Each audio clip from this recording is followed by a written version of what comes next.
Gloire à vous, bienvenue dans cette nouvelle vidéo sur Top Solid, comme toujours, et aujourd'hui je vous propose de nous éclater un peu, ou en tout cas d'éclater un meuble. Alors on va voir aujourd'hui comment faire un éclaté dans Top Solid, et ensuite pourquoi pas sa mise en blanc pour pouvoir l'exploiter, mais vous verrez une fois que le 3D est fait, vous comprendrez bien que c'est joué. C'est parti!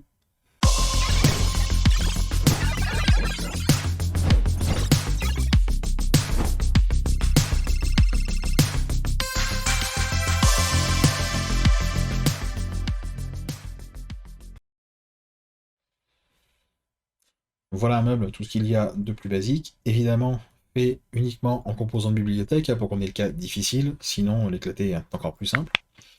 Alors on va faire tout d'abord le premier cas qu'il ne faut pas faire, en tout cas pas directement, vous verrez que c'est pas très malin. Pour ça, on a la commande assemblage, créer éclater, qui est toute simple, toute bête. Vous cliquez dans votre document, si c'est celui-ci que vous voulez éclater. Vous avez un choix des sous-ensembles que vous voulez sélectionner. Pour ma part, ce sera l'ensemble principal, bien sûr.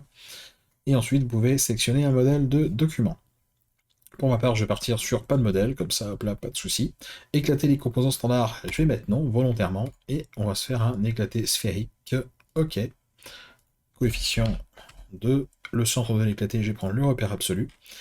Et là, eh ben, qu'est-ce qu'on voit? Ben, pas grand-chose de fou, hein, voilà. Il nous a séparé globalement la porte, et c'est à peu près tout ce qu'il a réussi à faire, le pauvre. Alors ça vient tout simplement, hein, du ne pas éclater les composants standards. Si je remonte,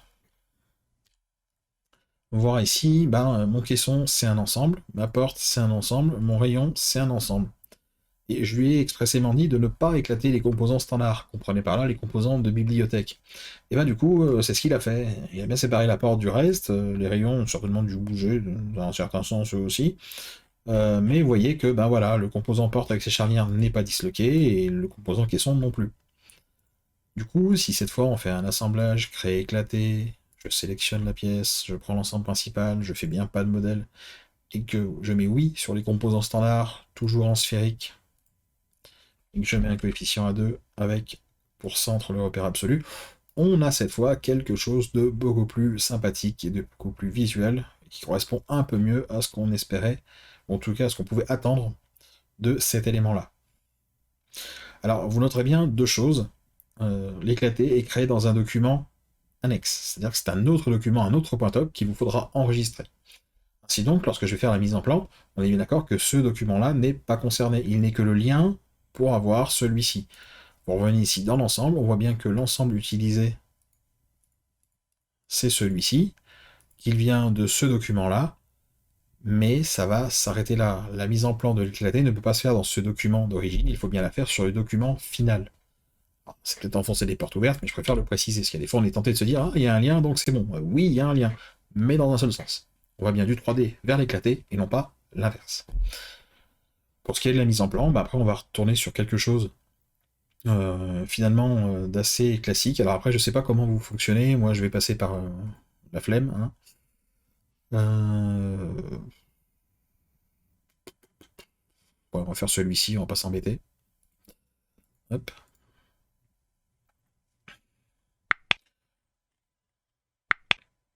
On va avoir ça comme ça. Toutes mes pièces sont déjà numérotées. Donc, une fois que je suis là, ben, personnellement, j'ai plus grand chose à faire. Si je veux récupérer les pièces, je vais tout simplement pouvoir le faire avec ça. Hop, et je vais vouloir, je ne sais pas, hop, nous on va faire nouvelle définition.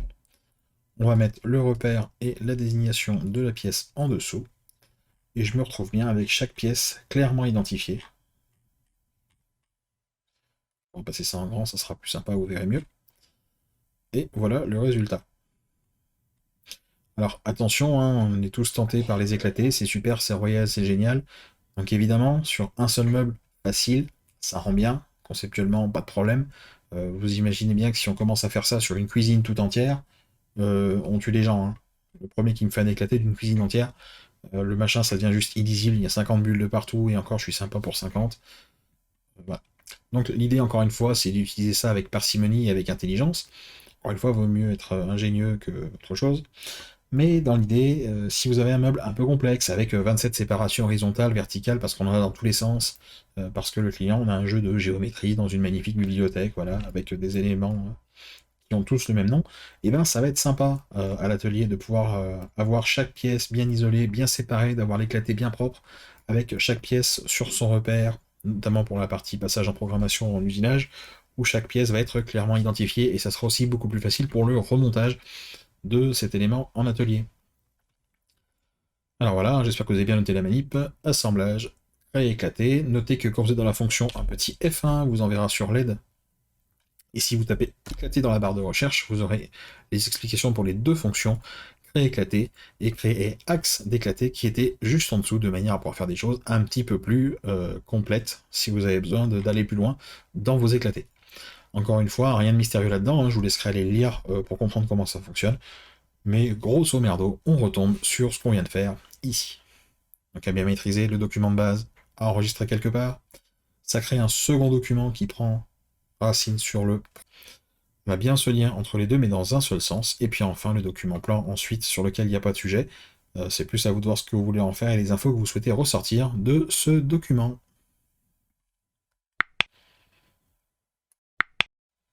Et bien voilà pour cette vidéo, somme toute rondement menée, malgré un peu de blabla quand même au sein de la vidéo. J'espère que ça vous aidera et que ça vous simplifiera la tâche lorsque vous avez des meubles un peu tordus, un peu compliqués, ou parfois la visualisation n'est pas toujours évidente. Et bien, à défaut d'avoir un 3D à manipuler, on a un éclaté, et ça c'est parfois sympathique à l'atelier.